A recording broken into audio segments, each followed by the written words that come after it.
Fala turma, sejam muito bem-vindos a mais um episódio do Castbox, episódio número 39, e a gente vai falar hoje com o pessoal da Gestex Consultoria, mas antes, apresentar e agradecer mais a presença de Fabrício, co-host aqui do Castbox. Fala pessoal, boa tarde, um prazer estar aqui novamente com vocês.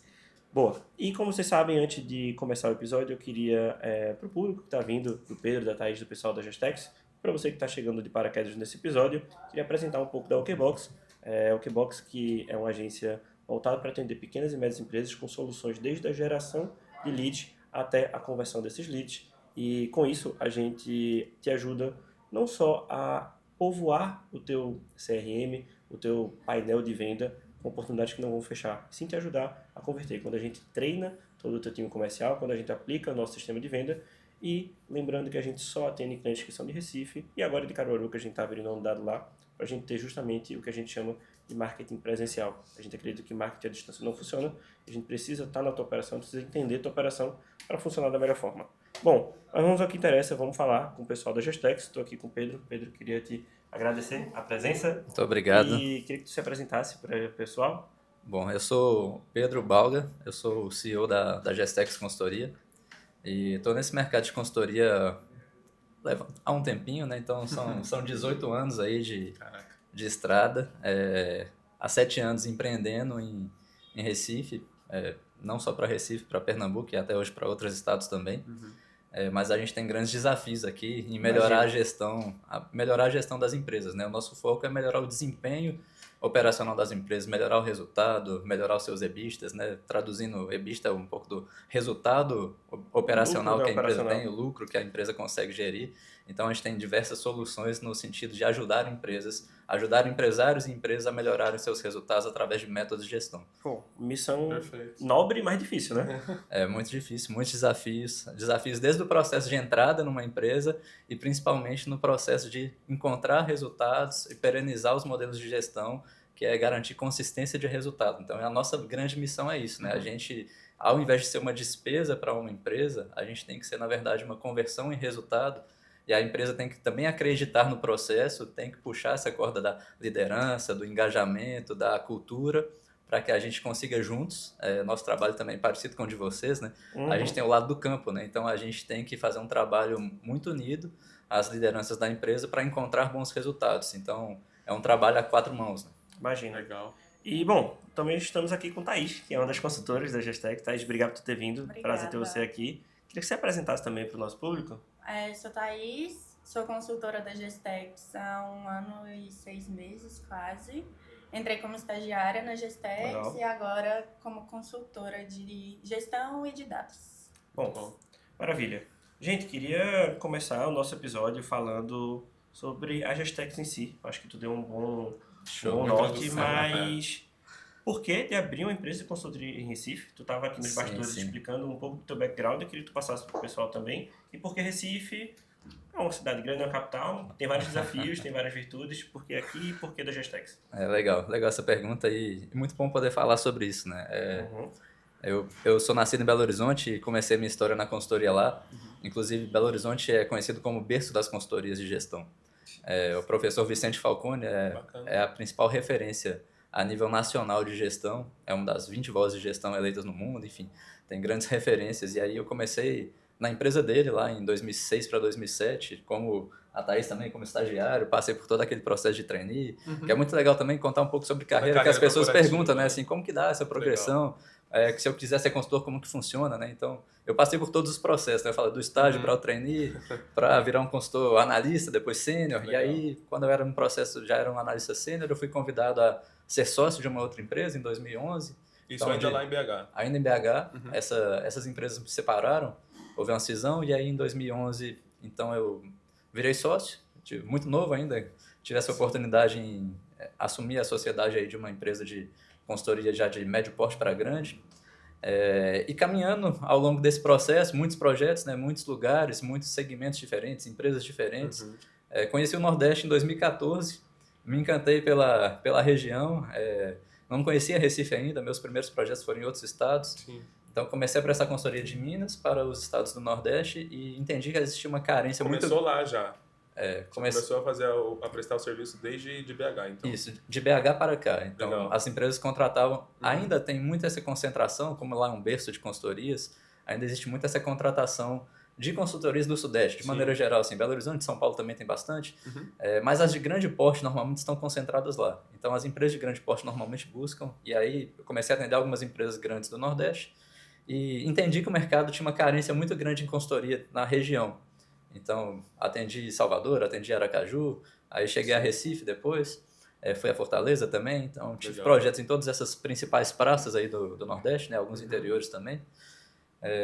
E aí, com isso, foi nascendo aquela sementinha, né, aquela ideia de, por que não trazer para cá uma empresa, uma iniciativa que consiga estabelecer também até uma qualidade de atendimento local, regional, sem ter a necessidade de contratar externo. Vou fazer uma comparação bem simples. Hoje, quando a gente vende um projeto para o pequeno porte, que a gente consegue vender para pequeno, médio, grande porte, a gente atinge todos os públicos, o custo logístico de um projeto hoje é maior do que o ticket que a gente cobra do cliente. Então, para a empresa contratar uma empresa externa, só a logística já fica mais cara. Ela teria que pagar o projeto, mais a logística. Então, tem um grande ganho. Logística literal, né? Logística de avião, hospedagem. Logística de tudo. É do táxi da casa do consultor para o aeroporto, passando por todas as etapas, né? Alimentação, hotel, avião. Então, é uma logística. E principalmente hoje que o custo de passagens aéreas aumentou bastante. Cara, né? Se a pessoa não se planejar bem, ela não viaja mais como ela viajava antes. Então tinha esse desafio, e aí, entendendo que a praça tinha muita oportunidade, muita possibilidade, a gente, em 2016, tomou essa decisão. Em 2017, eu saí da outra sociedade, abri a empresa em 2017, fevereiro para junho foi esse processo de abertura, né? Então, oficialmente, a Gestex foi aberta em junho. Então, eu já me instalei aqui do início do ano, planejando, organizando. E hoje a gente está aqui com um pouco mais de 8 anos, né, de mercado, crescendo, desenvolvendo, atendendo muitos players regionais importantes aqui, todos os segmentos praticamente. E a gente conseguiu abraçar esse pedacinho de mercado que tinha muita oportunidade. Talvez a gente está abraçando um pedacinho muito pequeno ainda. Existem muitas possibilidades no mercado de consultoria e a gente está feliz e satisfeito com a nossa evolução como empresa, né? Então, a gente vem crescendo, vem se... ficando um pouco mais conhecido, né? Essa oportunidade de estar falando aqui também é muito legal, que muitas pessoas vão poder conhecer a gente, um pouquinho da nossa história, do nosso trabalho. Mas é um grande desafio, né? A gente veio de um mercado externo, vou falar assim, eu não sou de Recife, não conhecia as pessoas daqui, né? Então a gente entrar no empresariado, conhecer as pessoas, desenvolver um modelo de negócio numa região que não é a sua própria região, né? Não é a região que você conhece as pessoas, que você nasceu. Então tem outro desafio aí, né? De você adentrar, entender e conseguir trabalhar bem em cada mercado que você está. Imagino. E quais são as dores mais latentes que tu vê, não só na consultoria geral, que tu presta há vários anos, tu também, Thaís, que vocês vêm aqui em Recife principalmente. O pessoal tem o quê? Falta de método, falta de gestão, não tem cultura de dados... Abre o negócio por abrir, às vezes o negócio toma proporções maiores do que a pessoa própria esperava e ela se vê com um faturamento alto, só com gestão muito amadora, né? É um pouco disso que vocês veem ou um pouco de tudo junto? Um pouco de tudo junto. É legal essa pergunta, porque tem iniciativas de todos os tipos, portes e tamanhos, né? Normalmente a empresa começa com uma pessoa com a ideia. Então ela começa pequena normalmente. São poucas empresas que começam grandes. Pode até ter um pensamento de ser grande, mas normalmente começa e tem todo um caminho, né? Começa com uma pessoa, vai unindo uma pequena equipe, vai formando, e aí vai começando a aparecer essas dores, né? De falta de método, de não conseguir delegar, da própria pessoa que abriu a empresa e está tendo seu crescimento, ter que resolver 90% dos problemas está na própria pessoa. Então, naturalmente, as empresas, quando não pensam no seu processo de gestão, na sua organização, ela vai recair sobre esse aspecto de estar sempre sobrecarregada, de ter muitos problemas para resolver sempre, de estar sempre apagando incêndio. E, na verdade, a sua pergunta foi muito legal, que o que muda um pouco esse jogo na hora certa e no momento certo, a gente queria que todo mundo pensasse junto, né? Que contratasse a consultoria desde a abertura e já tivesse o time auxiliando no processo de crescimento e amadurecimento. Mas não é assim que acontece. Então, muita gente já começa nas dores, né? E a gente fala que são as dores do crescimento. Então, quando a empresa tem uma pessoa, praticamente não tem dores, ou tem dores iniciais, tem dificuldades, na verdade, em entender como vai funcionar. Quando tem 5, aumenta as dificuldades. Quando tem 10, ainda mais. Quando vai crescendo, quando chega a 50 pessoas, as dores já são outras, as necessidades das pessoas são outras, a necessidade de desenvolvimento, de tudo que você pensar, proporcionalmente aumenta com a quantidade de funcionários que você tem. Então, a complexidade da gestão também vai aumentando. E aí você começa a ter uma necessidade de auxílio. Pô, como é que minha empresa tem 50 pessoas, está faturando mais, já cresceu, já desenvolveu, mas eu estou com aquelas dores iniciais que eu não sei como resolver. Eu não tenho uma reunião de resultado, eu não tenho indicadores, eu não estou medindo eficiência. E estou aqui, todo dia trabalhando mais, tal, saindo à noite, ficando depois do horário, tendo que resolver os problemas. Mas não muda o cenário no final. Mas demoro. Na verdade, a decisão de ser um pouco mais organizado normalmente está no dono, está nas pessoas-chave do negócio.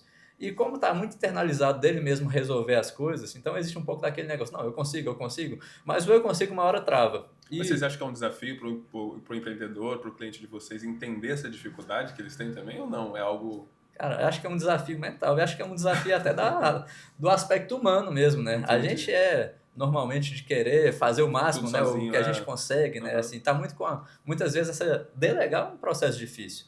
Justo. Fazer uma coisa que é importante para mim, passar para outra pessoa fazer, com um grau de confiança que ela vai executar da mesma forma que eu fazia, Claro. não é um processo simples. Eu imagino que também quando o cliente entra na sua base de dados, por exemplo, está entrando agora o cliente, talvez seja muito difícil essa primeira fase, né, igual a gente estava conversando no bastidor, de, tem um primeiro momento em que o cliente entra com vocês, conversa, vocês têm que fazer toda a captação de dados, entender a fundo a empresa, e um segundo momento em que é manter essa qualidade, manter todo esse nível de gestão que vocês colocaram dentro do negócio. Como que funciona essa divisão? Tipo, o cliente entrou, agora é onboard. Como que funciona? Sim. Como que funciona? A gente normalmente começa um negócio por um diagnóstico. Tá. Aí eu falo que existe o diagnóstico frio e o quente. Eu gosto de fazer analogia com algumas coisas, mas quando você vai no médico, às vezes, né? Você vai numa consulta, muitas vezes ele não fez um diagnóstico elaborado. Pelos seus sintomas iniciais, ele vai te recomendar alguma coisa. Se ele entender que não é grave, né? Ele já conhece muitas pessoas, a gente conhece muitas empresas. Então, naturalmente, a gente já sabe alguns sintomas. Então, existe um questionário inicial de maturidade de gestão, que a gente vai falar assim, onde que a Okbox está na maturidade de gestão dela? O que ela precisa na fase inicial? Qual o grau de maturidade que ela tem? Esse diagnóstico ele vai falar onde a empresa está, não em relação ao resultado, em relação à maturidade dos processos de gestão. Então, começa daí, de um diagnóstico. Quando normalmente a gente fecha o contrato, tem duas opções. Ou a gente fez um diagnóstico nesse sentido de conhecer um pouco dessa foto, que aí é um diagnóstico online, é muito mais simples, então... Em 15 minutos a pessoa responde, a gente já tem uma foto consultiva ali e pode fazer uma proposta em cima disso para começar um trabalho. Tem um outro tipo de diagnóstico que a gente vai conhecer a pessoa, vai conhecer a empresa mesmo, que a gente vai ficar ali 15 dias estudando os dados daquela empresa. Porque uma coisa é fazer, outra coisa é você apurar um dado, né? Então, por exemplo, se a gente faz reunião aqui, sei lá, toda semana tem uma reunião eu com o João, por exemplo. Tá, mas dessa reunião, qual foi o resultado que a gente tirou disso? Eu imagino que seja diferente falar que faz, tomar aquilo como um checklist feito. Sim. E diferente, tá, mas essa reunião trouxe o que de resultado? O que vocês abordaram? Teve resultado depois? Sim, não? E a reunião de resultado tem a ver, o que está por trás dela é um método. É você ter planejado, ter seus indicadores, ter suas metas e fazer a reunião com a consciência de se está atingindo ou não os seus alvos. Perfeito. E aí isso está dentro de uma lógica metodológica, né? Quando você vai para a reunião, você está fazendo um acompanhamento de resultados e trazendo possibilidades de melhoria daqueles resultados que a gente chama de plano de ação na linguagem de gestão. Tá. Então isso, metodologicamente, faz parte da fase de acompanhamento, os planos de ações são para melhorar o resultado. Então, mas só concluindo a parte do diagnóstico... Não, mas voltando, mas é o processo mesmo. Sim. Quando a gente está no diagnóstico, a gente pode fazer um mais simples ou um mais profundo, que é já com os dados da empresa. Tá. Quando a gente entra e faz esse diagnóstico mais profundo, a gente está entendendo melhor. O que a Okbox faz na sua essência? Onde estão as dores dela? Quando a gente está fazendo esse questionário, esse diagnóstico interno, conversando com as pessoas, entrevistando os líderes, vendo se tem processo, se não tem, vendo a forma que as pessoas fazem, a gente já vai detectando esses pontos de melhoria de forma mais ágil e planejando qual vai ser o escopo de trabalho. E aí esse escopo de trabalho normalmente tem uma fase que é planejamento, uma fase que é acompanhamento. Então nos primeiros meses, normalmente, a gente chama de fase de planejamento da consultoria, onde a gente vai definir quais são os indicadores a nível estratégico, a nível tático e a nível operacional. Quando a gente está falando de desempenho, existem 3 níveis. O que a empresa quer ver do aspecto estratégico? Então isso aqui é da liderança, isso aqui é responsabilidade dos donos, dos diretores, dos principais gerentes. Tem uma parte que é eficiência tática, que é como está a performance das áreas, como está a performance dos principais gestores. E aí a gente vai definindo o que vai ser visto e como vai ser visto para que a gente crie a lógica de acompanhamento. Legal. A terceira fase na prática é O terceiro nível é onde você está fazendo a rotina. Então, o nível 3 que a gente chama na gestão, nível 1 é a estratégia, nível 2 é a tática, que a gente está medindo a eficiência, e nível 3 é a execução. Execução é onde está a maior parte das pessoas da empresa que estão no dia a dia trabalhando. Sim. E como é que as pessoas trabalham mais eficientes? Tendo processos claros de como fazer. Massa. E como é que melhora o resultado de um indicador de eficiência? Com os processos, fazendo os processos que estão na rotina de forma mais eficiente. Então, você encontra mais resultados na prática se você define o que você quer olhar, coloca uma meta, um objetivo e, a partir do seu processo, da sua execução, você consegue trabalhar melhor e chegar nesses objetivos. Ou seja, o que eu estou falando que é legal é que isso é uma essência, chama de desdobramento de metas. Vem da estratégia para a operação. E você trabalhar isso e saber comunicar isso para dentro da sua empresa, talvez seja a grande virada de chave, né? Não adianta a pessoa da operação não saber onde você quer chegar lá na estratégia. Então, você fica desconexo dentro da própria empresa. Quando a comunicação não flui bem, de cima para baixo, ou até vice-versa. Tem modelos que começam na construção da base para chegar nas metas da alta direção. Mas acredito que num processo desse, todos os envolvidos têm que estar dispostos a, com mente aberta, a abrir. Não pode, a abrir a mente, na verdade. Não pode ser uma questão que venha só da gestão da empresa, porque para essa cultura ser disseminada da operação até a gestão, acho que vocês têm alguns desafios para lidar. Porque uma vez eu estava com consultoria no restaurante que eu tinha e o consultor ele trouxe, a gente montou metas, dividiu o ano por quarters, montou meta de controle de CMV, montamos meta de faturamento, ticket de tempo médio de entrega, de ticket médio, a gente montou metas de tudo. E obviamente cada pessoa tinha seu papel. A atendente, tem como ser como ter um papel atuante de vendas, afinal ela poderia sempre oferecer mais produtos. Ou seja, ela era responsável por aumentar o ticket médio. A cozinha era responsável por controlar o CMV e reduzir o tempo de entrega. O desperdício. Reduzir o desperdício. E tudo isso aí a gente trouxe quadros de métricas de resultado. Gente, a gente melhorou, desceu o nosso CMV esse mês 5%. A gente trazia isso para a operação. Só que aqui eu falhei por eu ser uma pessoa da agência, não da operação. O consultor aplicou isso, não deu um mês, a galera tava cagando para isso. Sim. E meio que foi dinheiro perdido. Qual que é esse desafio? Tu já viu isso na prática, Thaís? Eu acho que um pouco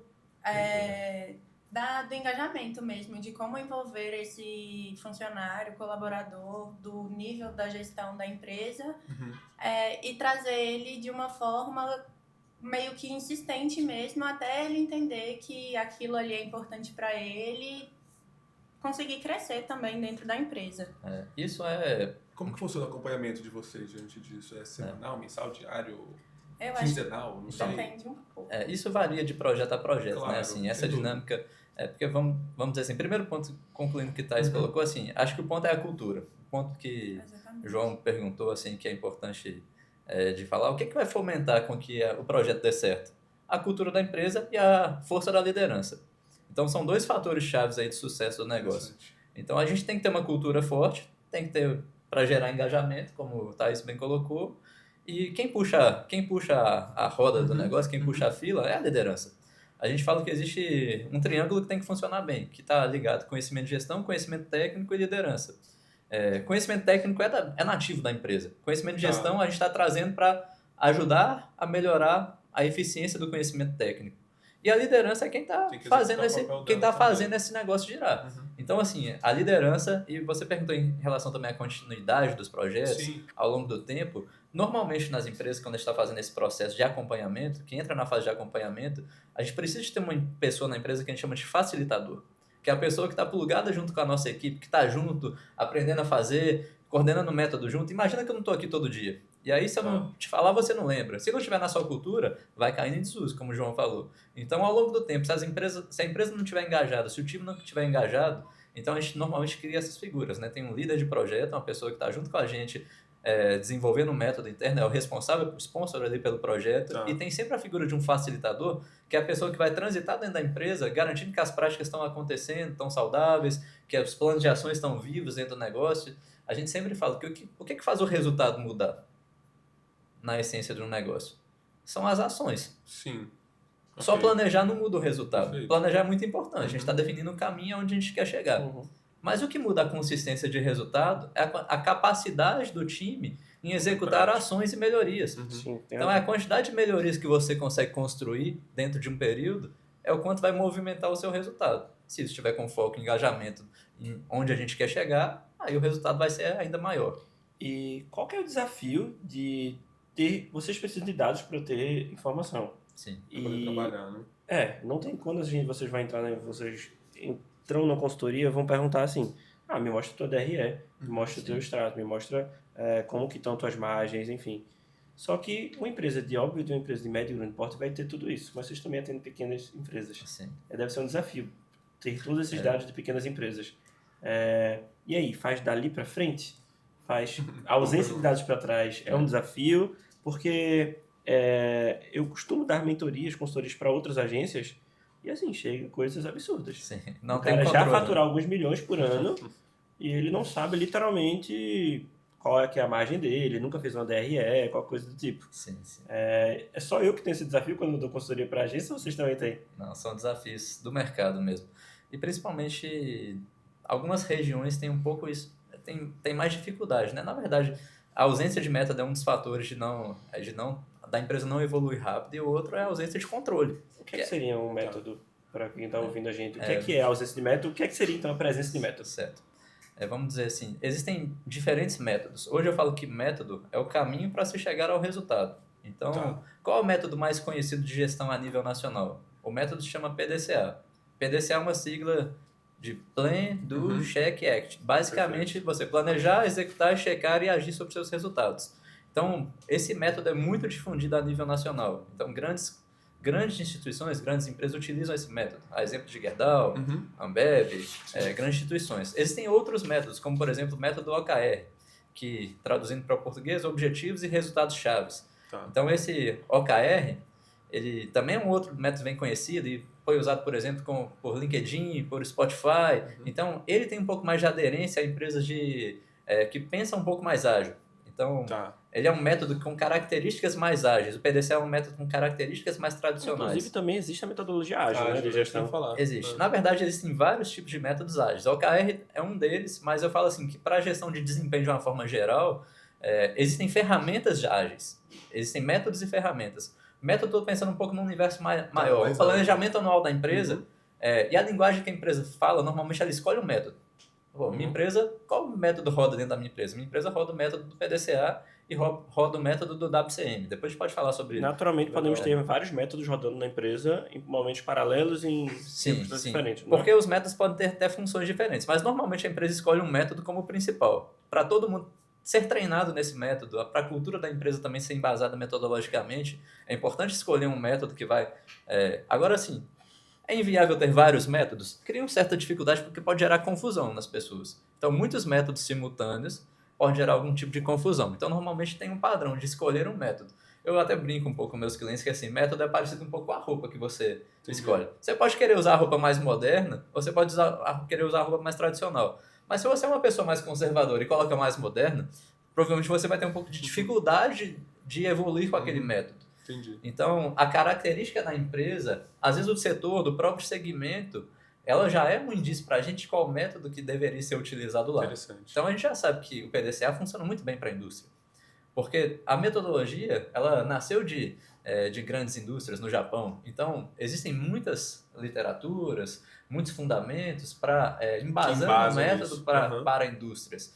E naturalmente tem outros métodos que nem tem tanta literatura, principalmente os métodos mais novos, mais ágeis. Então tem metodologias que são novas mesmo, que são metodologias que estão ainda em fase de teste, que muita gente está divulgando porque está no momento dela, né? Então existe a situação de momento. Às vezes muita gente acha, esse método deve ser muito legal. Pô, mas às vezes não tem nem literatura ainda, ninguém testou. Então tem um grande desafio às vezes em trazer um método para o contexto do negócio, se não tem um aprendizado, se não tem pilotado em outros lugares, né? A gente sempre pensa em pilotar em alguns lugares para validar os métodos também. Aí você diria que, por exemplo, que nem o João perguntou, eu sou uma empresa que já tem um faturamento relevante, sou uma empresa já estabelecida em algum nicho, enfim, mas eu não tenho essa base de dados. Então, o primeiro passo dessa empresa seria efetivamente escolher um método ali de gestão que possa funcionar dentro da operação dela. A pergunta dele eu acabei não respondendo, né? Mas voltando à pergunta dos dados, é muito comum a gente encontrar empresas que ainda têm muita carência na sua gestão da informação. Então, essa gestão da informação, quando não existe, a gente tem que construir uma base. E aí a gente acaba ajudando também nessa construção dessa base de dados. Do que a gente precisa ver? Às vezes a pessoa tem um sistema e não utiliza o sistema. Isso é muito comum. Isso que eu ia perguntar. É por falta de método, por falta de ferramenta? Às vezes é por falta... Às vezes é por falta de método. Existe a ferramenta e não tem o método. Às vezes a pessoa não está dando importância na gestão da informação. Então existe um pouco de tudo. Tem uma mistura de fatores que dificultam. Eu gostei bastante desse conceito de método, porque assim, eu tenho ferramentas, eu tenho dados, eu tenho sistemas, eu tenho tudo atualizado, eu tenho planilhas. Não tem, eu acho que nenhuma métrica que eu não tenha calculado já não esteja numa parede da agência em tempo real. Só que eu confesso que eu não tenho um método claro aqui de gestão. Eu, por exemplo, eu lido com metas, só que, em cursos eu lembro que OKRs e metas são coisas diferentes. Sim. Então, queria que eu debatesse mais a diferença de OKR e meta. E uma empresa que, novamente, posso estar muito errado, mas eu julgo ser extremamente controlada e bem gerenciada, modesta parte, mas agora eu vendo que eu não tenho um método claro. Eu não uso nenhum PDCA com clareza, nenhum OKR. Talvez eu use conceitos que eu peguei e vi em outros lugares, mas eu não tenho uma clareza assim, qual é o meu método. Eu não sei qual é a roupa que eu estou vestindo com a alusão. O legal é isso, assim, que acho que o fato de ter indicadores não significa que você tem um método. Não, de forma alguma. Eu não tenho método. Às vezes você tem um ótimo controle, que é o que você está falando. Tem as métricas, eu sei para onde olhar. Veja, mas às vezes eu não defini qual é claramente minha estratégia, eu não defini qual é o método, não defini como eu vou acompanhar junto com as pessoas. Então, o método faz essa diferença, porque o método, na verdade, você também vai capacitar suas pessoas dentro do método.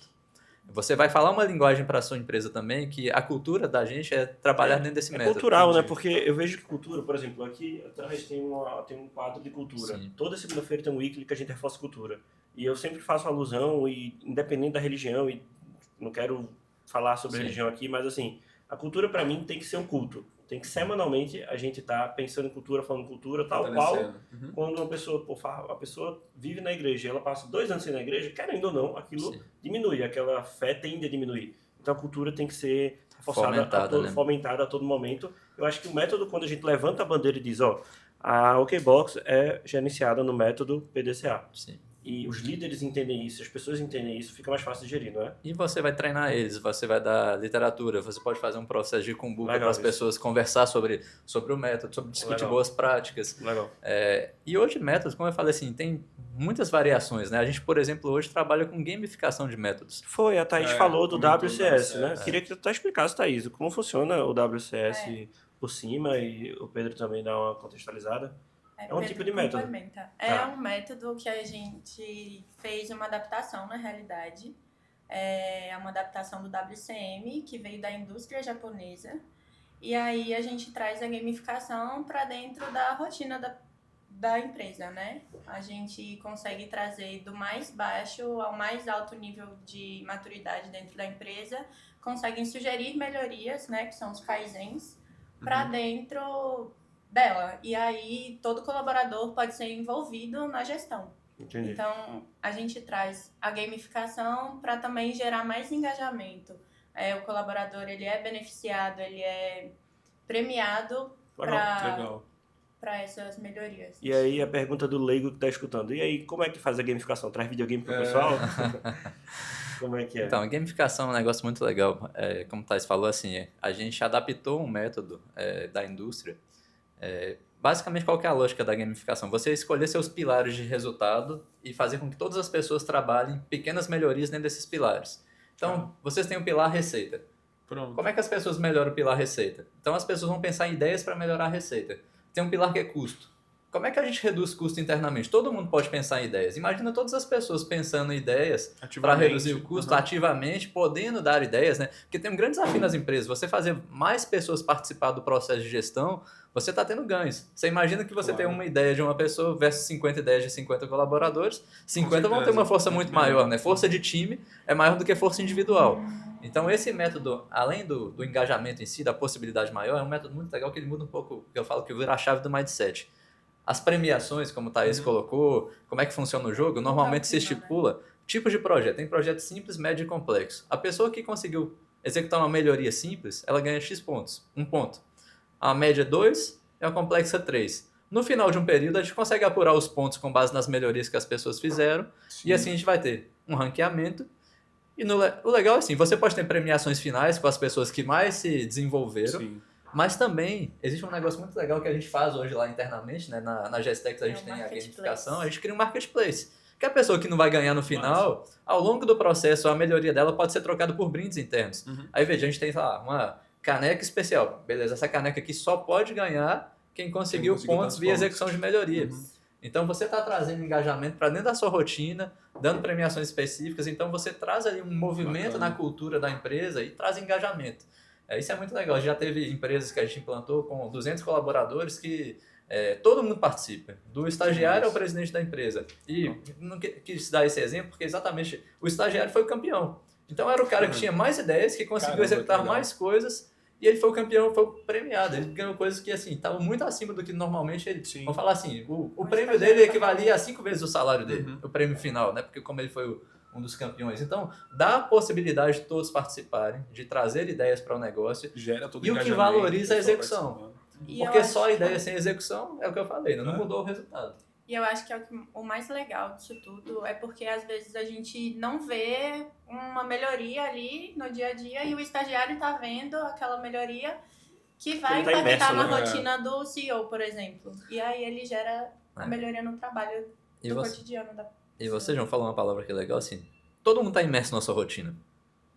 Justo. Então, dificilmente a pessoa vai parar para fazer a melhoria ou algo a mais se não tiver algum modelo que incentive isso.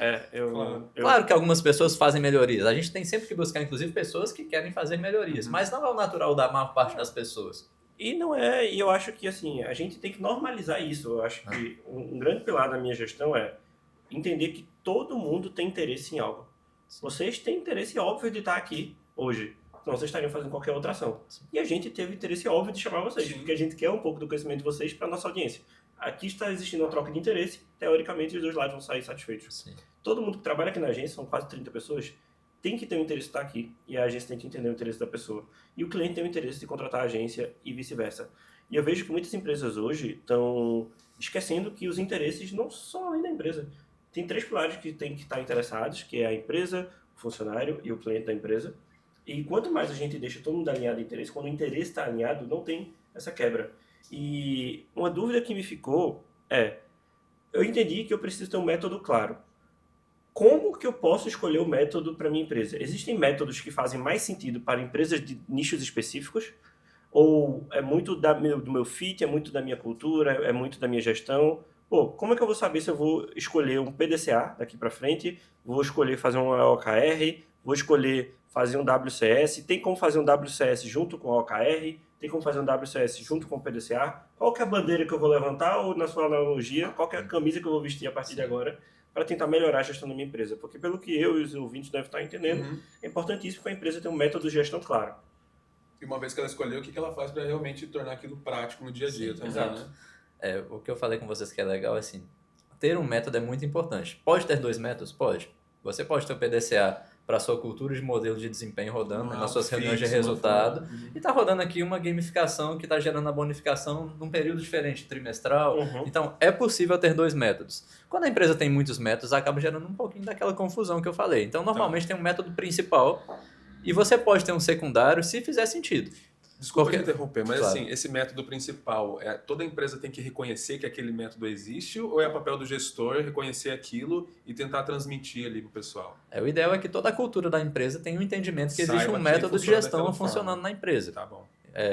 Tem uma lógica, tem um quadro de gestão à vista, lá vai estar um pouco sobre o seu método, vai ter uma tela passando ali seus possíveis indicadores. Tal qual a cultura da empresa tem que ser evidenciada, a metodologia tem que estar dentro da cultura, então. É o gestão à vista funcional do negócio. O gestão à vista, vamos falar assim, ainda existe o gestão à vista de pôr quadro, né, com os indicadores, isso é comum, assim como hoje tem telas com o BI rodando com o dado online, mas eu falo que tornar a gestão à vista e a comunicação dessa gestão, o engajamento com o método, e aí não só a gamificação, mas eu gosto de quando a gente normalmente dá uma roupagem para o método.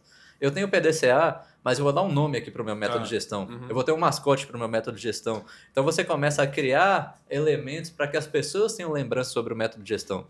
Vou dar um exemplo. A gente tem uma agência de comunicação cliente. Legal. E aí lá tem uma característica na gestão que é gamificada também.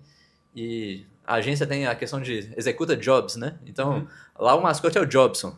E aí esse Jobson, na verdade, ele é o cara que dá notícias, que traz melhorias, que joga o ranking da agência como é que tá. E aí você tem um negócio mais lúdico para que as pessoas também tenham mais engajamento, né? Lá as pessoas, como é um game, podem escolher, cada pessoa pode escolher, são grupos, né? Pode escolher seu personagem do grupo. Então, quando você fala do aspecto videogame, tem gente que quer uma gamificação com características até parecidas com videogame. Tem gente que não, quer uma coisa mais séria. Sim. Só vai simplesmente contar ponto, validar as ações. Mas existem características de empresas que realmente querem que a gamificação de um modelo de gestão pareça um game, pareça um videogame. Tem até um tabuleiro.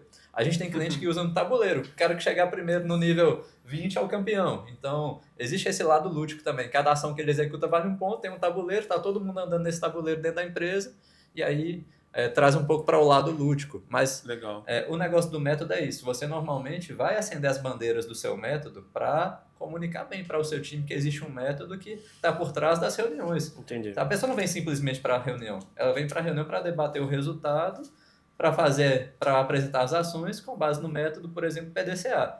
Pensando em nicho, segmento, não tem uma recomendação exclusiva. Tá. Tem métodos que têm mais características similares ao perfil da empresa. E tem mais a ver com ser tradicional ou ser ágil, tecnológico. Então, o método normalmente tem perfis de encaixe. Digamos, quando eu vou para uma empresa que nunca teve método de gestão e que não tem característica de ser ágil, e ela fala, Pedro, quero ter método ágil rodando, quero rodar o OKR. Eu falo, não rode.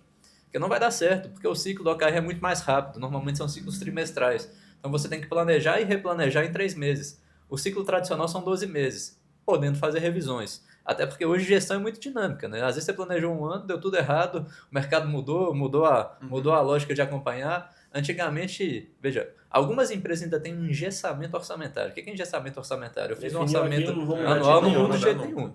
Veja, faz parte da cultura. E não vou falar que é certo ou errado. Só estou falando que no mundo mais moderno é dinâmico você revisar seu orçamento de tempo em tempo, fazer revisões, você fazer mudanças que são benéficas. Às vezes mudou o caminho mesmo. Não faz sentido você acompanhar aquele orçamento que está muito fora ou muito dentro e ficar com aquilo engessado falando que aquele é seu roteiro.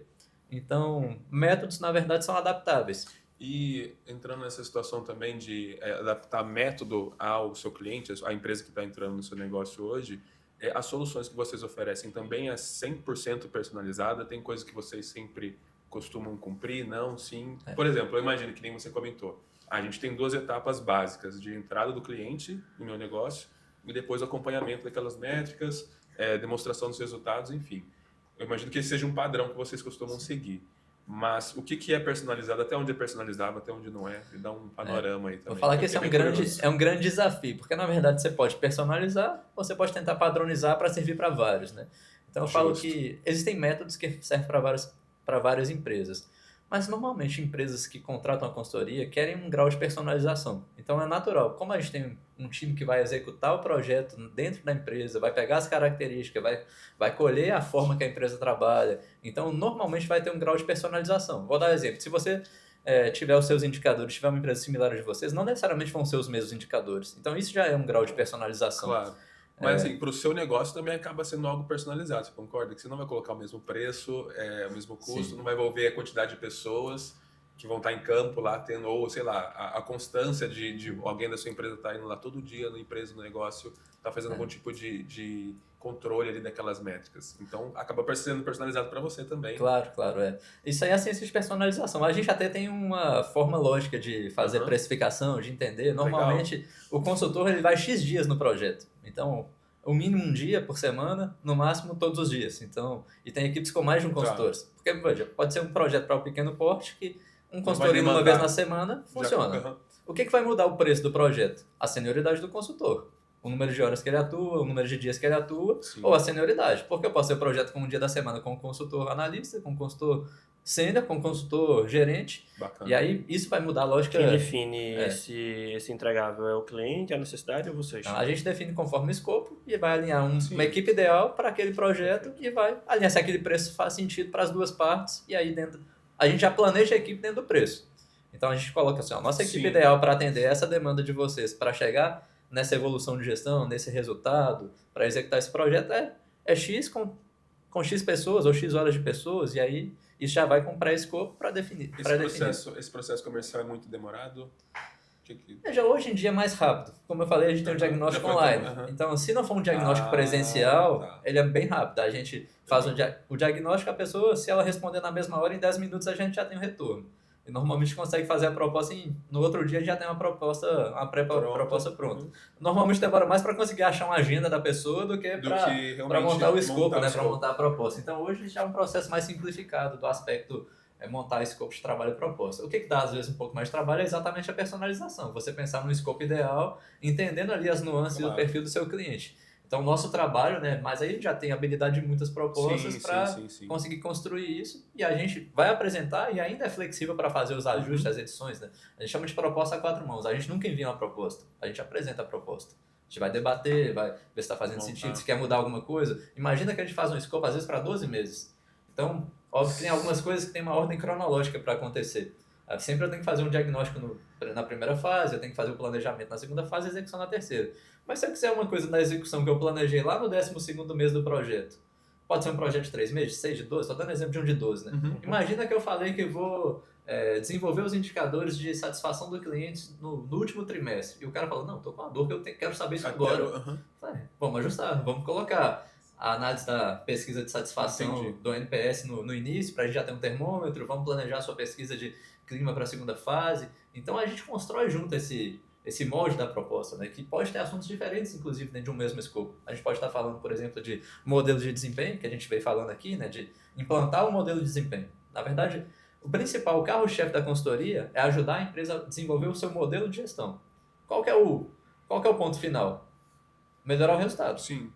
A gente implanta um modelo de desempenho com busca de melhorar o resultado, organizar e melhorar. A não ser que a empresa seja uma ONG, o único fim dela é a lucratividade e o resultado, né?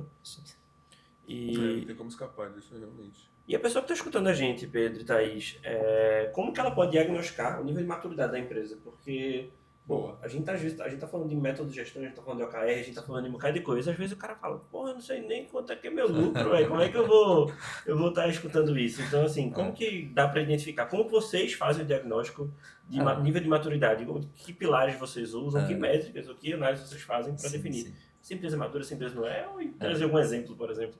Como eu falei, assim, já existe um diagnóstico, né? Assim, esse diagnóstico é estudado, ele vai ter perguntas dentro de pilares, né? Como é que está o seu aspecto comercial, o seu aspecto de gestão. Por exemplo, vão ter perguntas básicas. Você faz reunião de resultado mensalmente?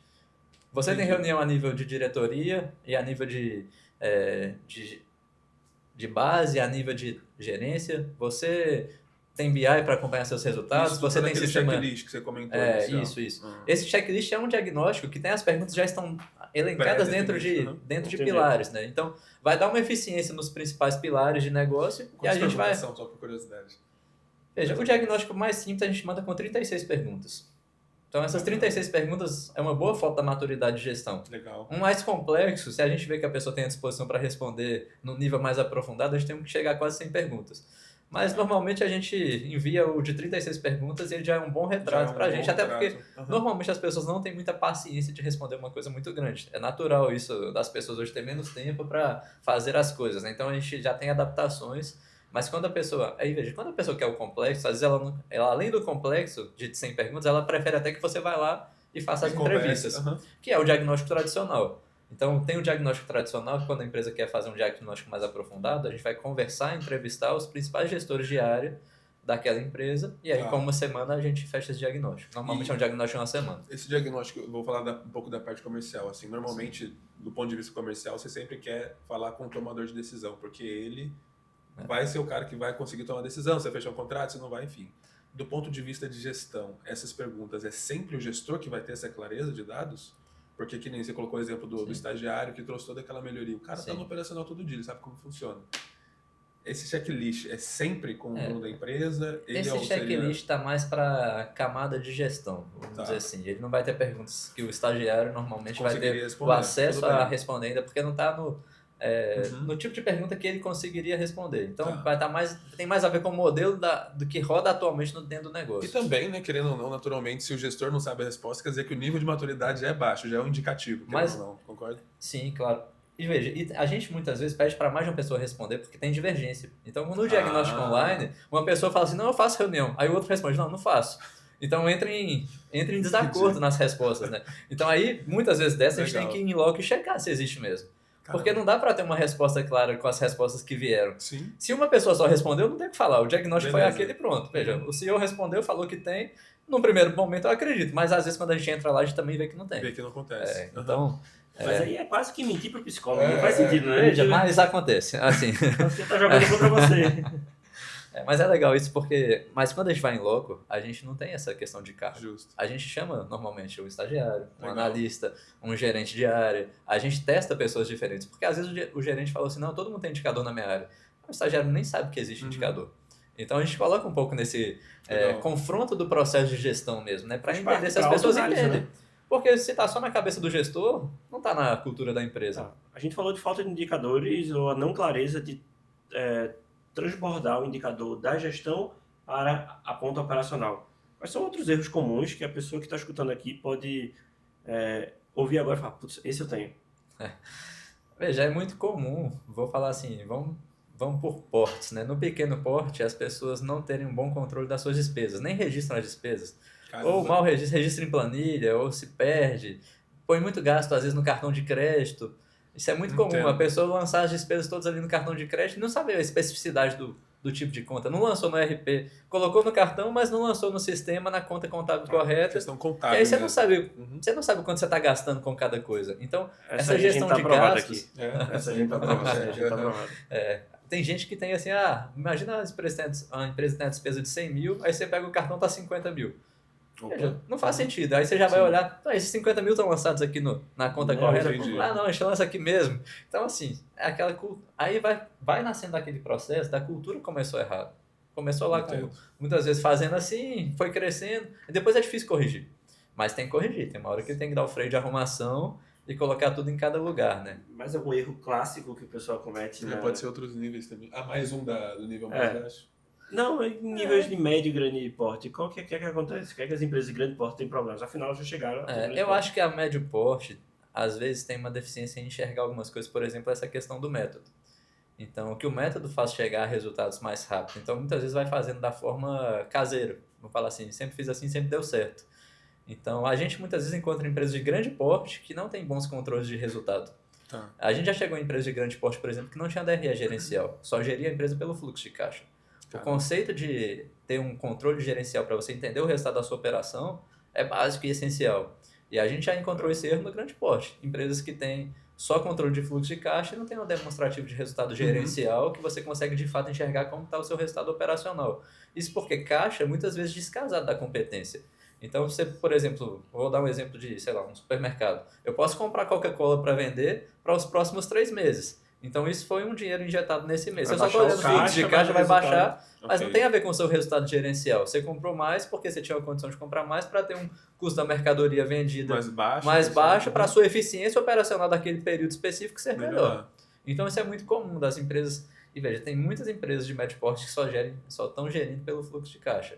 Fluxo de caixa é uma ferramenta continha de padaria, a empresa. Imprescindível. O caixa aumentou, tá tudo certo, o caixa baixou, tá tudo errado. Não é bem Você já deve ter ouvido aquela expressão que a empresa normalmente quebra pelo caixa. Então, é essencial ter uma boa gestão de caixa. Mas não só a gestão de caixa.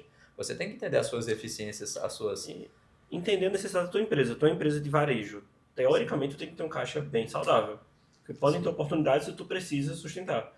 Uma empresa como a nossa aqui, que é uma assessoria de recorrência com contrato recorrente. O caixa é importante, mas é menos do que nessa empresa. Sim. Não?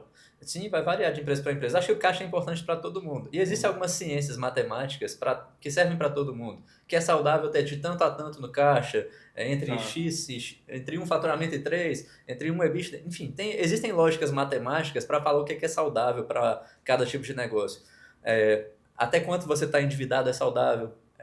Ou seja, essa é uma relação com o resultado operacional do seu negócio. Se você tem um resultado operacional de X e tiver endividado até Y, isso ainda é saudável. Quem vai olhar para a sua empresa vai ler aquilo como saudável. Tem gente que não tem nenhum endividamento e acha que isso é uma vantagem. Depende. Tem empresa que tem alavancagem por investimento. E dívida bem gerenciada não é uma bicho da cabeça, né? Não é um problema.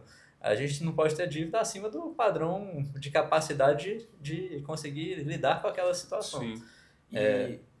Vamos falar de... Vocês, obviamente sem nomes, a gente consegue compartilhar cases ou cenários. Alguma empresa que, por exemplo, tu trabalhou, tu fez um projeto e eles tinham uma dor latente e foi corrigida de alguma forma criativa. Qual foi a forma? Você também, Pedro. Eu queria entender mais na prática, assim, projetos que a Gestex tem como cases, assim. Sim. Veja, são tantos cases, vou tentar trazer. Eu me pergunto isso, eu fico, putz, tem tantos, pô, são centenas de clientes. Vou tentar dar alguns marcante. exemplos simples. O que é um projeto de gestão, na verdade? É um projeto que você está organizando alguma coisa para chegar a algum resultado. Pode ser um projeto focado na receita, um projeto focado na melhoria do custo, na padronização de processos, pode ser um projeto de redução de despesa. Então, vou dar um exemplo clássico. A gente já teve um cliente que não tinha política de viagem. Então, a gente tinha um projeto de despesa, de gestão orçamentária. Então, muita gente não sabe nem o que é fazer orçamento. Toda empresa, principalmente quando vai crescendo, ela precisa cuidar das suas despesas e normalmente o nome desse cuidado é orçamento. Você cria um orçamento e tem que acompanhar suas contas conforme aquele orçamento. Tem que seguir, porque aí você vai ter uma expectativa da sua rentabilidade. Então, quando você planejou a sua despesa, você vai tentar executar dentro daquilo. Aí, dando exemplos clássicos, né? A gente já chegou em muitas empresas, por exemplo, de grande porte, que não tinha política de viagens. Como é que a gente detectou? Na primeira viagem que a gente foi contratado para fazer o projeto, a nossa passagem, veja, eu estou falando, esse case tem 10 anos, emitiram uma passagem Belo Horizonte, Salvador para mim, a R$ 2.500. Imagina quanto custa essa passagem hoje, né? Assim, eu acho que seria uma passagem aproximadamente uns R$4.000 hoje, com inflação. Não fizeram a pesquisa básica, não fizeram... Não, só que emitiram... Nós éramos uma equipe de 6 pessoas nesse projeto, era um diagnóstico e íamos 6 consultores trabalhar. E aí foram 6 passagens emitidas nesse valor. Aí a gente detectou o problema antes de chegar. Fala, dos problemas já tá a gente pergunta qual o critério para emitir essa passagem? Qual o critério que o gestor tem para emitir? Existe uma política? A gente quis entender. Claro, a gente não quis entender naquele dia do diagnóstico porque não era nossa... A gente ainda estava vendendo o projeto. Né? A partir do momento que a gente estava lá trabalhando as despesas, a gente voltou no assunto e foi lá e pesquisou. Ou seja, a grande falha aqui simplesmente não tinha política de viagens. E aí você tinha uma empresa que tinha várias empresas em vários estados, várias empresas na ponta e centralizado nessa época em Salvador, e aí trabalhando como CSC, né, um Centro de Serviço Compartilhado, e que não tinha essa regra. A partir do momento que tinha essa regra simples, a gente criou uma política que simplesmente é obrigatório pedir com no mínimo 15 dias de antecedência a passagem, salvo exceções, que aí as exceções estavam escritas, né? Situações de urgência iam ser avaliadas, mas todo mundo que não fosse urgência tinha que pedir com 15 dias de antecedência. Isso reduziu o custo de passagem aérea nessa empresa, que era de grande porte, em 40%. Então, Nossa. É uma ação simples, é simplesmente uma... Nossa, muito pequeno mesmo. Foi uma análise. Em outro caso similar a esse, a gente já teve um projeto também, que é legal, coisas até que aconteceram com a gente, que a gente identificou que a política de viagens também não tinha... que o próprio funcionário poderia ir embora de táxi a partir de 8 horas da noite. O que acontecia nessa empresa? Gerava 2 horas extras e aumentava o custo de táxi. Então, veja, é uma coisa tão simples de pensar, mas era muito mais... vou de 6 de ônibus ou vou de 8 de táxi? Era muito mais conveniente para boa parte daquelas pessoas que viam aquilo como benefício, que a empresa não estava enxergando, que o funcionário às vezes estava usando aquilo até... de uma forma negativa, vamos dizer assim, né? Enfim, e isso aumentava o custo de 2 fatores, o custo de pessoal e o custo logístico. Sabe como é que resolveu isso? E vou falar que nessa época já estava começando a desenvolver essa parte de aplicativo.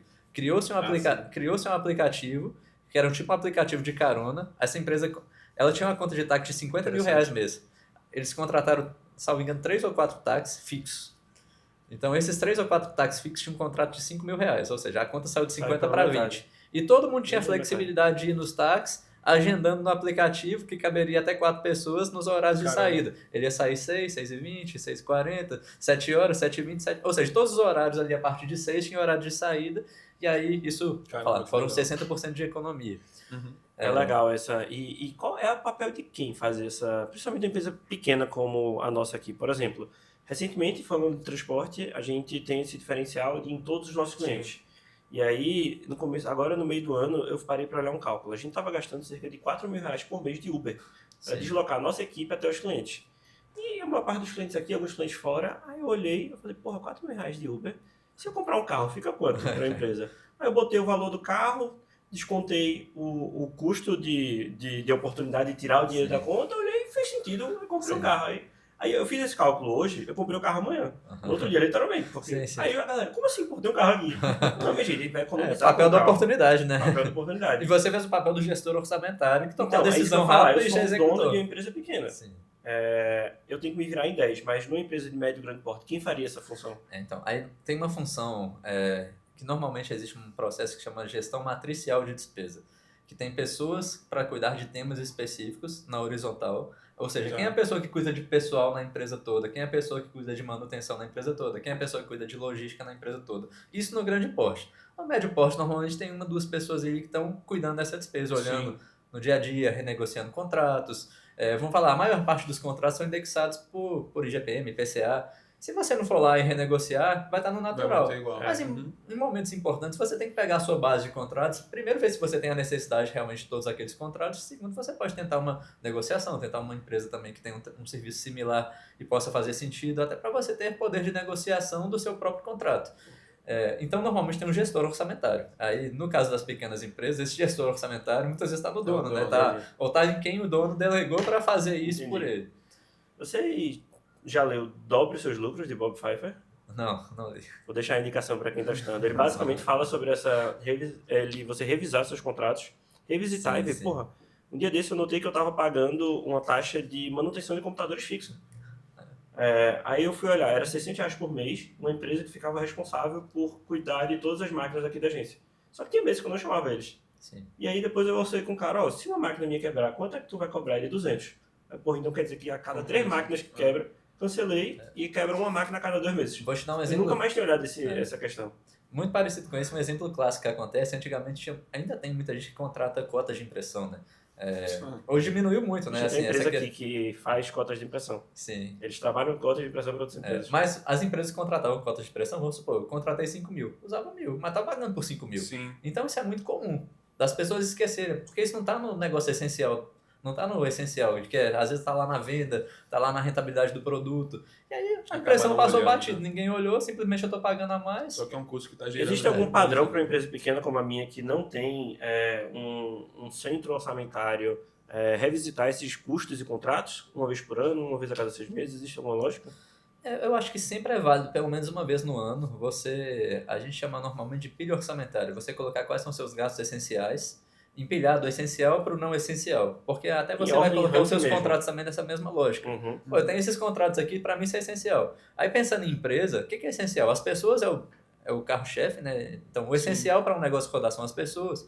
Aí depois talvez você vai ter a locação, se você estiver no local que não é seu, você vai ter a energia. Veja, esses são gastos essenciais. A empresa não vai funcionar sem aquilo, né?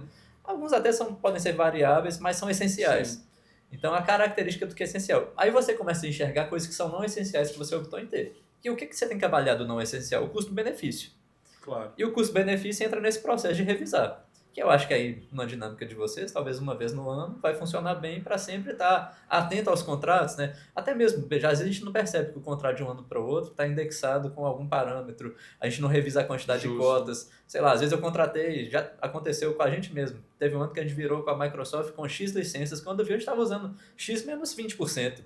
Se eu não fosse lá e desativasse aquela licença do meu contrato, eu estava pagando por aquela licença. Então isso acontece, é muito comum nas empresas haver esse tipo de desperdício.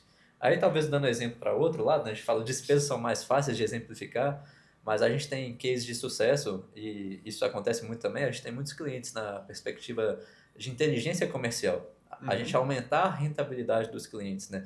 E isso pode ser, por exemplo, num supermercado, numa loja de material de construção, numa loja de imóveis, né? Como a gente trabalha os índices para conseguir aumentar a rentabilidade. Hoje, por exemplo, num supermercado, a gente consegue... um supermercado, para vocês terem ideia, a gente tem, numa loja pequena, de 6 a 8 mil itens em média. Numa loja média, uma faixa de 10 mil, numa loja grande, normalmente acima de 10 mil itens.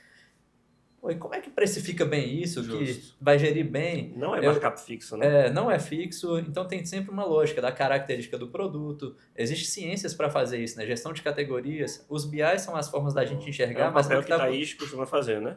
Thaís, ela trabalha muito com varejo na parte de inteligência de dados, né? Tem alguns clientes nessa perspectiva. Thaís pode falar um pouquinho sobre formas de aumentar essa rentabilidade, né? Assim, existem muitos estudos que a gente faz. Mais perto do microfone é melhor. Existem muitos estudos que a gente faz, porque quando a gente recebe os dados do cliente, a gente pode enxergar muitas coisas que ele mesmo não vê. Então, além dos dados também, a gente faz visitas nas lojas, a gente analisa o comportamento desse cliente. Então, existem vários fatores ali dentro A de uma exposição, loja. né? Exatamente. É uma ciência mercadológica, desde preço à exposição, né? E o pessoal Exatamente. pensa que é só gestão e só preço, e não é. Essa ciência, normalmente, no varejo alimentar, eles utilizam-se muito um nome, que é gestão de categorias de produto. É você entender o comportamento das categorias que existem dentro do negócio e como que o consumidor entende aqueles produtos. Então, normalmente, o consumidor tem lembrança de preço de poucos itens. Tem muitos itens, são 10 mil itens. As pessoas vão conseguir lembrar. Vou falar assim, se eu te perguntar 20, quantos produtos você 20 lembra o preço, se mais. lembrar de 20 é muito. Muito. É os Deixa produtos eu que lembrar você de 10. consome com muita frequência. Então, Café, imagina água, que... acabou. imagina que é uma oportunidade muito grande e você falou bem assim, precificar por régua é o comum de todo mundo. Imagina que todo mundo pegou os Muita loja itens. de roupa faz isso, né? O markup aqui é 2,5, acabou. Vamos colocar Não é bem aqui assim. uma margem de 30% para todos esses produtos. Poxa, mas se esse item aceita 32, por que eu vou pôr 30? Aí eu ganhei 2. Então, outros produtos é melhor, desculpa te interromper, mas os produtos é melhor botar margem de 10 só para chamar a pessoa para a loja, não é? A característica dos produtos que são aguerridos, né, a gente chama eles normalmente um grupo prioritário de produtos, são os produtos que têm consciência de preço do consumidor. Por quê? Porque a frequência ali é alta. Imagina um pão francês. Normalmente quem consome todos os dias. Sim. Então a pessoa sabe o preço do quilo, sabe o preço de um pão. Se você mexer ali, a pessoa nota. Mas se você mexer no um preço centavo, de uma coisa aleatória, ele não vai notar. É claro, não é uma coisa de mexer sempre, mas trabalhar de forma inteligente para rentabilizar. Porque às vezes você quer aumentar numa parte para atrair mais em outra. Então você vai fazendo inteligências para conseguir aumentar a rentabilidade. Mas aí um case que a gente teve uma loja de material de construção cliente que nunca tinha gerido fornecedor dessa forma. Era exatamente como você falou, régua. Esse fornecedor vai ser todos os produtos 20%. Esses todos vão ser 25%. Esses todos vão ser 30%. A gente trabalhou essas especificidades, a característica dos grupos de produto e a rentabilidade desse cliente melhorou 3% ao final de um ano. 3% sobre toda a base de faturamento. Então, imagina, essa era uma empresa que eu posso falar assim, faturava milhões. Então, 2% vezes milhões é muito dinheiro. A relação da época do nosso projeto para esse ganho foi 1 para 40. Para cada R$1 que ele investia na gente, ele ganhou R$40. Então, aquele negócio. Até falo que, eu até brinco, né? A cultura é importante você pensar nos seus valores, né? A gente fala que um dos nossos valores chama parcerias duradouras. Projeto de consultoria, às vezes é de curto espaço de tempo, 3 meses, 6 meses. Às vezes isso é até característica da empresa contratar, não, mas depois eu quero absorver, não quero continuar com consultoria. E a gente já tem desenvolvido muito isso, que o que faz a gente ficar no cliente é gerar resultado para o cliente. Claro. E a gente internamente tem parcerias duradouras, é o nosso valor, e a gente tem um índice que faz parte da nossa estratégia, das metas das pessoas, de taxa de renovação de cliente. Está totalmente conectado com o nosso valor e com a nossa estratégia. E aí você começa a entender como desdobrar seus indicadores, né? Então, está na cultura, está na estratégia, é um indicador de eficiência e a gente dá valor a ele nos acompanhamentos, ou seja, a gente se preocupa em gerar resultado para o cliente para que esse nosso indicador tenha sucesso. Isso acaba sendo um método? Faz parte do método, né? É porque, na verdade, você colocou na sua estratégia e desdobrou para a sua equipe, para quem faz sentido. Para chegar no resultado. E a gente tem um plusinho que está validado na cultura, né? Como é um valor nosso, então acaba agregando valor também, porque a gente fala sobre isso na nossa cultura. E, veja, o método sempre é fortalecido quando existe uma cultura. Então, cultura anda junto com o método. Método sozinho, como você falou, pode falhar. Método que só a liderança acredita, falha. O método que as pessoas também estão acreditando e comprando valores desses métodos e entendendo os benefícios. E veja, eu gosto de dar um exemplo assim, as pessoas querem participar do resultado. Não só participar do resultado financeiro, entender como ela faz parte do resultado. Ter as suas medições, entender como ela contribui, como ela pode evoluir. Isso é muito importante para a formação das pessoas, né? As pessoas participarem do modelo de gestão é um enriquecimento. As pessoas não estão só atrás de financeiro. Obviamente que as pessoas querem financeiro, mas elas também querem outras coisas dentro da formação delas, né? Então isso é desenvolvimento. Você trazer as pessoas para dentro do modelo de gestão também tem a ver com desenvolver pessoas.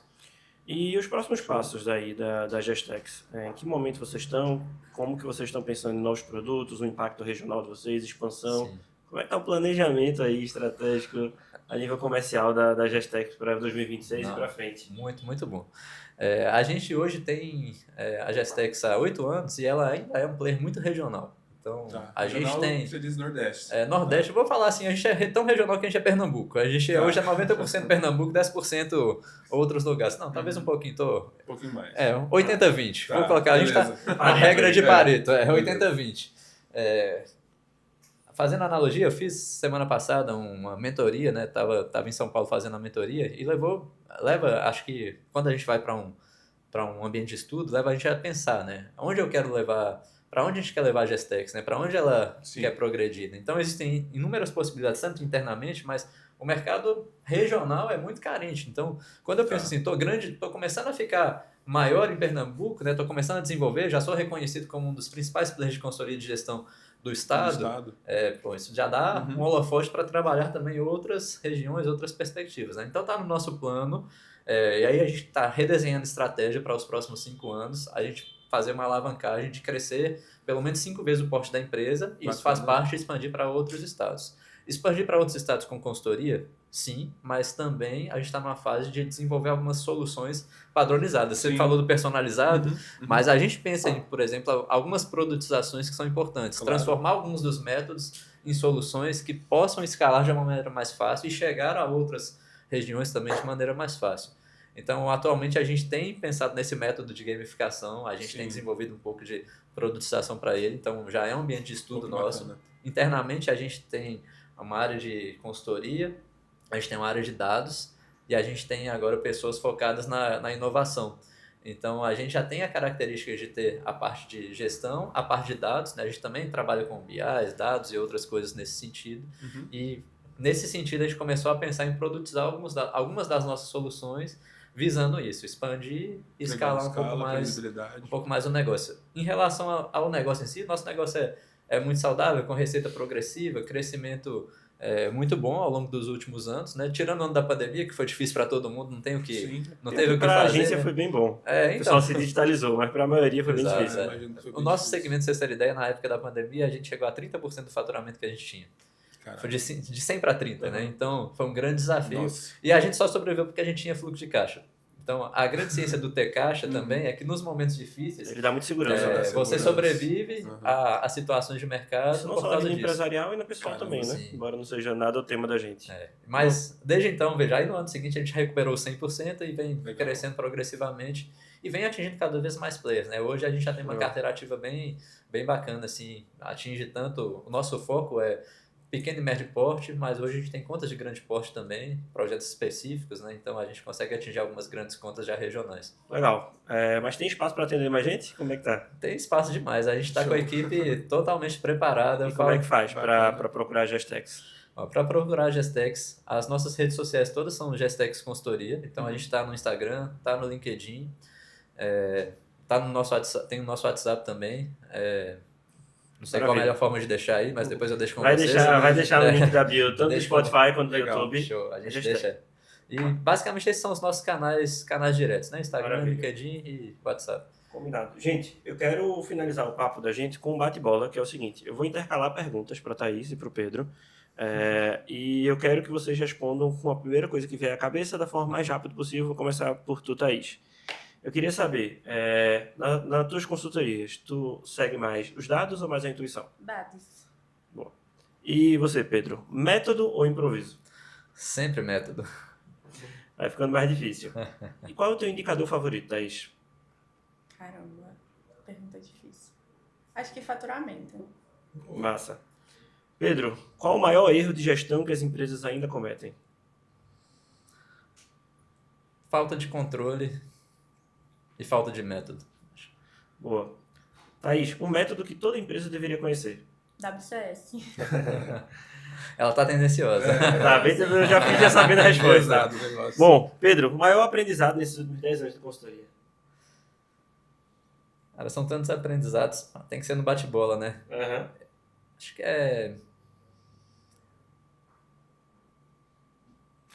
desenvolvimento, crescimento, empatia. Acho que não tem uma palavra só. Acho que é absorver muita cultura e muita gente ao mesmo tempo, que dá uma... É um trabalho que é complexo, mas é muito prazeroso, né? Vou falar, a palavra talvez que descreva melhor é parceria de sucesso. Legal. Bacana. E uma palavra que define a Gestex, Thaís? Desafio. Pedro, para finalizar, um conselho para quem quer profissionalizar a gestão do negócio, quem tem um pequeno negócio, como que ele dá um passo a mais na gestão, na controladoria, em tudo, um pouco do conceito que a Gestex faz, o que é que antes de procurar a Gestex a pessoa pode fazer se ela ainda não tem um porte suficiente para procurar vocês? Acho que assim, todo mundo precisa de gestão, né? Acho que parte dessa premissa. Todo mundo vai precisar em algum momento e tem os momentos certos, né? Os momentos que normalmente a empresa começa a crescer, ela normalmente são iniciativas de uma pessoa, de duas. Quando a empresa nasce, ela começa a crescer, escalar, ter desafios e problemas, né? Então, cada empresa vai achar aí o seu momento, mas todo mundo precisa de gestão, né? Então, acho que gestão é algo universal que vai fazer o ponto para procurar uma empresa de consultoria você entender que precisa melhorar o seu desempenho. Você precisa organizar a casa, você precisa ter controles e você principalmente precisa pensar em formas claras de aonde chegar e melhorar o seu desempenho. Então, a Gestex ela trabalha com metodologias de gestão financeira, com modelos de desempenho, com implantação de meritocracia, com inteligência comercial, com o objetivo de aumentar a rentabilidade seja de varejo, de atacados, distribuições, lojas. Enfim, a gente consegue atender todos os segmentos. Acabou que a gente não falou muito sobre isso, mas pra vocês terem ideia, a gente atende escritório de advocacia, empresa de tecnologia, agência de comunicação, varejos muito diversos, indústrias, supermercados, hotelaria. São tantos nichos que é difícil até falar todos os segmentos. Porque no final todo mundo, a empresa, todo mundo quer aumentar seu resultado. E o processo, o método acaba, óbvio que personaliza, mas o pilar é sempre semelhante, né? Vamos falar assim que é importante as empresas pensarem em colocar no seu rol de planejamento ter uma consultoria, uma assessoria para ajudar na sua progressão de gestão.